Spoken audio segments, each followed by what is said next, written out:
Muy buenas noches, días o tardes. Hago este video para analizar la directiva que se ha sacado en el periodo de vigencia ministerial del ministro Zamora. La directiva es la directiva número 094-MINSA/2020/DGIESP. Para analizar esta directiva tenemos que pensar que el derecho, como tal, tiene como finalidad regular la realidad. Cuando ves o vemos o observamos que una norma no tiene asidero en la realidad, es porque mayormente está vinculada a la estructura misma del derecho o está integralmente unida a ella de manera sistemática y por ello pareciera que no estuviera adecuada a la misma, o sucede que tiene un matiz político. Algunos dirán que es muy difícil que una ley no tenga un matiz político, ya que las normas y todo lo referente al Estado se regula a través de la política. Pero cuando tiene un matiz político en una era de cambio en la cual se termina instrumentalizando ciertos, valga la redundancia, ciertos instrumentos, pero que no son para finalidad de instrumentalización política, sino son instrumentos más que todo para trabajar y para poder usarlos de tal manera que ofrezcan derechos a las personas. Entonces hay un error en el sistema, porque esos instrumentos, esas herramientas sirven para regular y mejorar la vida de las personas en cuanto a su realidad corresponde.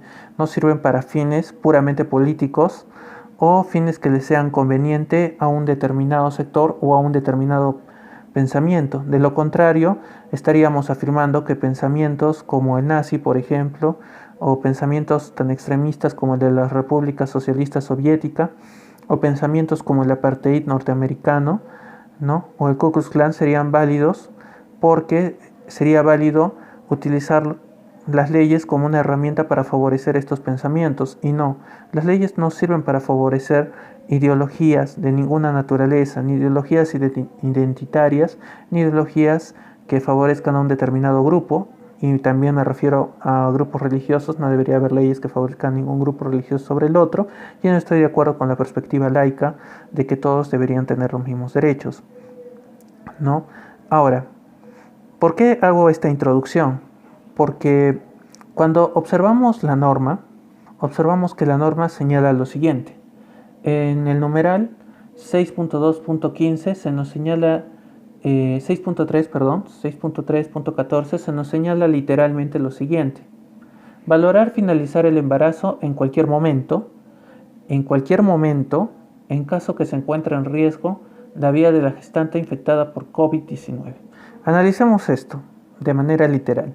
Dice en cualquier momento, es decir, yo, sabiendo la ley, sabiendo que se aplica integralmente la ley se tiene que aplicar de una manera estructurada acorde a las otras leyes, podría entender ese cualquier momento como un periodo el cual está estipulado dentro de la ley en el cual se permite la interrupción legal del embarazo.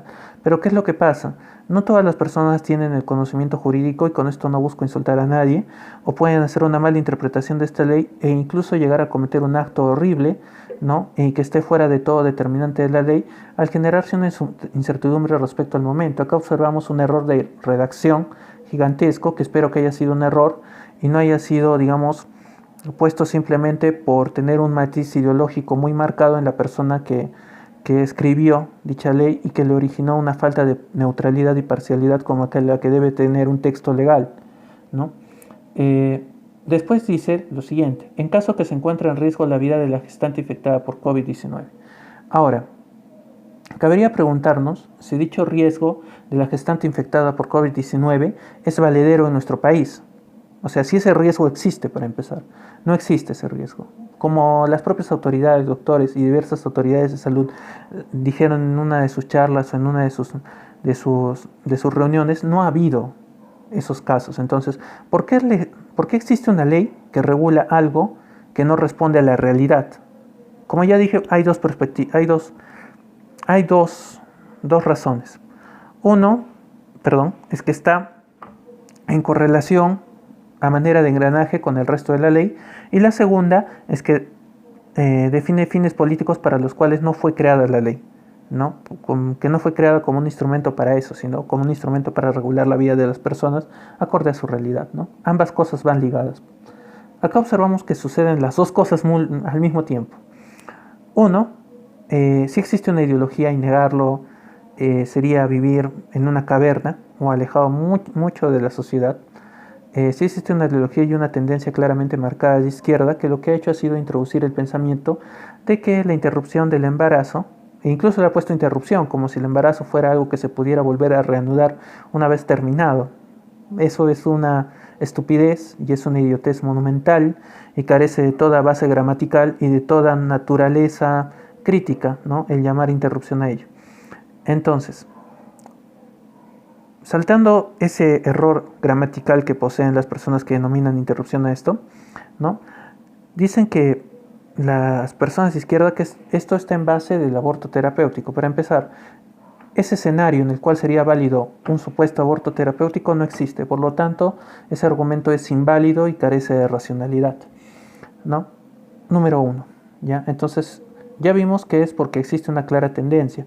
Y ahora, esto está también en engranaje con lo que es el aborto terapéutico, que ya existía anteriormente en la legislación y que ha sido un gran error introducirlo porque va en contra de la normativa constitucional, ¿no? Y va en contra de lo que nosotros entendemos por la figura del concebido. Y mientras exista la figura del concebido en nuestra Constitución, va a seguir siendo algo que choque directamente con el espíritu de nuestra Constitución y con el espíritu de la gran mayoría de personas que viven en este país. A mi criterio, si tú cometes filicidio o tú cometes felicidio o infanticidio, eres lo mismo que un violador de menores, hasta incluso más repudiable o peor, ¿no? Porque siquiera un violador de menores no tiene ningún vínculo con la víctima. Es un tipo enfermo o es una persona realmente que merece todo el desprecio y que ni siquiera se puede denominar persona, pero no posee ningún vínculo con su víctima. En cambio, el infanticida, ¿no? Es decir, el que practica un aborto totalmente consciente de lo que está haciendo, sí tiene un vínculo consanguíneo con el que está matando, en el caso del filicidio.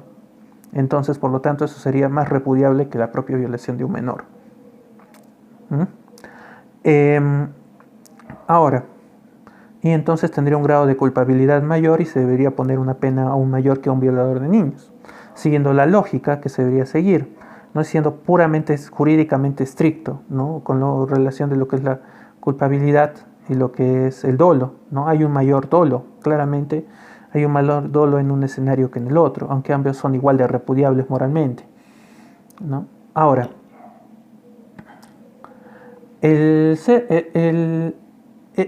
hecho es algo que yo mencioné como una posibilidad que sucediera quizás, diciendo que había que tener cuidado entre las decisiones que tomaba el gobierno teniendo un ministro de izquierda, totalmente de izquierda, ¿no? Y las decisiones que iba a tomar legalmente, ¿no? Entonces observamos que un ministro de izquierda toma decisiones de izquierda.